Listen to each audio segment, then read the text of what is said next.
We're here in the garage and I want to show you how to tie a uni knot. A uni knot is the knot that I personally use all the time. It probably accounts for 80 to 90% of my fishing. On occasion I'll use a Palomar, on occasion I'll use a loop knot, but a uni knot is what I use for almost everything, almost all the time.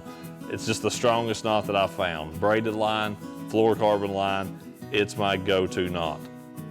So you take just your single strand of line, whether you're doing this with braid or fluorocarbon, and this is a single uni. You can do this with a double line and that's a double uni, but for me, I always tie a single uni. So take your single line, go through the eye of the bait, and pull out, I would say, a generous amount of slack, 8 to 10 inches.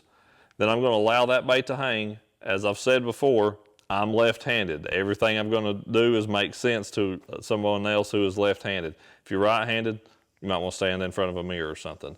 But so this is gonna make a lot of sense to anybody that's left-handed. But I'm gonna pull out a generous amount of line, and then I'm gonna take and I'm gonna put one finger right down here, my pointer finger on my right hand against the bait, and I'm gonna take my tag and wrap it around these other couple fingers. So I'll put my middle finger up against my pointer finger, and then I'm going to take my pinky and just spread that line out a little bit.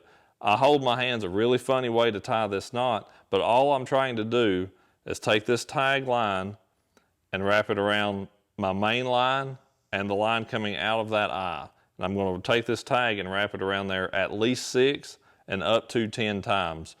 More wraps for smaller line, fewer wraps for bigger line. So I'm going to take it and wrap it around there. Since this is braid and it's 20-pound test, I'm going to wrap it around there about 7 or 8 times just for demonstration purposes. But all I'm trying to do is wrap it around those 2 lines down there that are coming off of that eye of the jig head in this situation, just trying to wrap it around those. And when you're done, before you cinch it down, that's kind of what it should look like. You should have that knot wanting to slide up the line as you ease it down.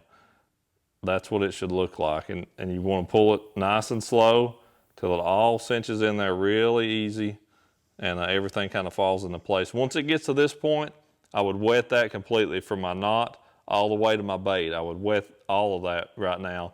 Not going to do that so you don't have to see all my saliva on the line, but at this point you definitely want to wet that, and then you pull it, just cinch it all the way down with your main line. Let go of the tag, let it slide all the way on down, and you can cinch it down really good. It slipped a little bit right there because I didn't put actually quite enough wraps on it for this smaller braid. But that knot, once it locks into place, really, really strong knot.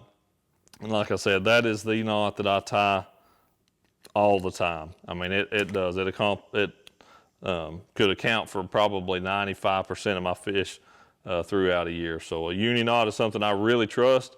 Very, very strong knot for all bass fishing.